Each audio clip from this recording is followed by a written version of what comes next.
Hello everyone, আসসালামু আলাইকুম। Welcome back to my channel.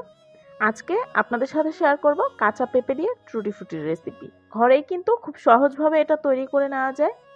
এর জন্য আমি এখানে নিয়ে নিয়েছি আধা কেজির চাইতে একটু বেশি আছে এখানে একটা পেঁপে। আর অবশ্যই কাঁচা পেঁপে নিতে হবে, ভেতরে যদি বিচি হয়েও থাকে সেটা থাকবে সাদা।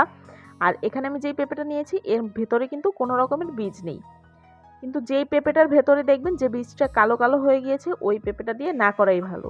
অবশ্যই চেষ্টা করবেন এইরকম কাঁচা পেঁপে ব্যবহার করতে।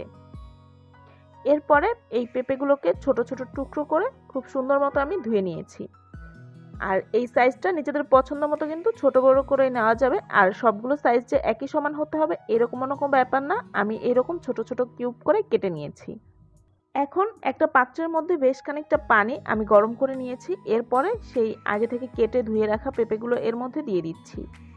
নেড়ে চেড়ে এটাকে 5 থেকে 7 মিনিটের জন্য একটু সেদ্ধ করে নিব।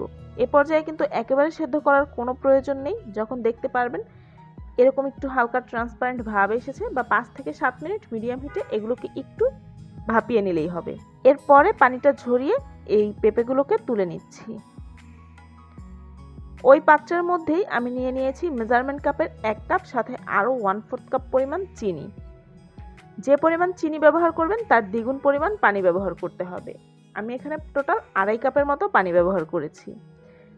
এখন নেড়ে চেড়ে চিনিটাকে গলিয়ে নিচ্ছি আর পানিটা যাতে ফুটে ওঠে ওই পর্যন্ত অপেক্ষা করছি।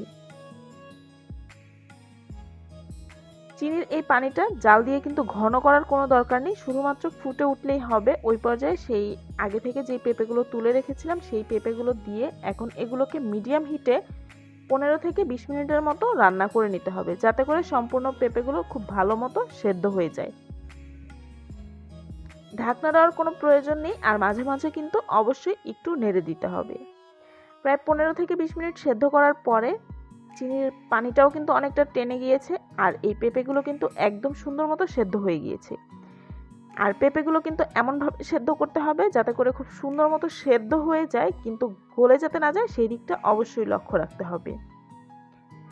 এখন চুলা থেকে নামিয়ে নিয়ে এটাকে আমি হালকা একটু ঠান্ডা করে নিব। এরপরে 4টা বাটিতে আমি এই পেঁপেগুলোকে সমান ভাগে ভাগ করে নিয়েছি। আপনারা ঠিক যে কয়টা কালার করতে চান সেই কয় ভাগে ভাগ করে নিতে হবে। আমি এখানে অরেঞ্জ, গ্রিন আর রেড কালার করেছি, আর একটা পেঁপের বাটি এরকম সাদাই রেখেছি। আর এ পর্যায়ে কিন্তু পেঁপেগুলো যে চিনির শিরা থেকে তুলে নেবেন সেই পর্যায়ে কিন্তু কিছুটা চিনির শিরা এই পেঁপের সাথে রাখতে হবে, এতে করে কালারগুলো খুব সুন্দর মতো বসে যাবে পেঁপের সাথে। এখন এইভাবেই এগুলোকে রেখে দিতে হবে 10 থেকে 12 ঘন্টার জন্য। 10 থেকে 12 ঘন্টা পরে এগুলোকে একটা স্টেইনারের সাহায্যে একটু ছেঁকে নিয়েছি পানিটাকে ঝরিয়ে। এরপরে এগুলোকে এরকম ট্রের মধ্যে আমি একটা টিস্যু পেপার বিছিয়ে তারপরে এগুলোকে শুকিয়ে নিয়েছি। চাইলে রোদেও শুকাতে পারবেন, যদি কড়া রোদ থাকে সেক্ষেত্রে একদিন শুকিয়ে নিলেই দেখবেন খুব সুন্দর মতো এগুলো শুকিয়ে যাবে। আবার চাইলে কিন্তু মাইক্রোওভেনেও এগুলো শুকিয়ে নিতে পারেন, সেক্ষেত্রে কিন্তু অনেক দ্রুতই এগুলো শুকিয়ে যাবে। তৈরি হয়ে গেল খুব সহজভাবে টুটি ফ্রুটি। আশা করছি আজকের এই রেসিপিটা আপনাদের কাছে ভালো লেগেছে। যদি ভালো লেগে থাকে ভিডিওটিতে একটি লাইক দিয়ে ফ্রেন্ডস অ্যান্ড ফ্যামিলির সাথে আমার আজকের রেসিপিটা শেয়ার করবেন।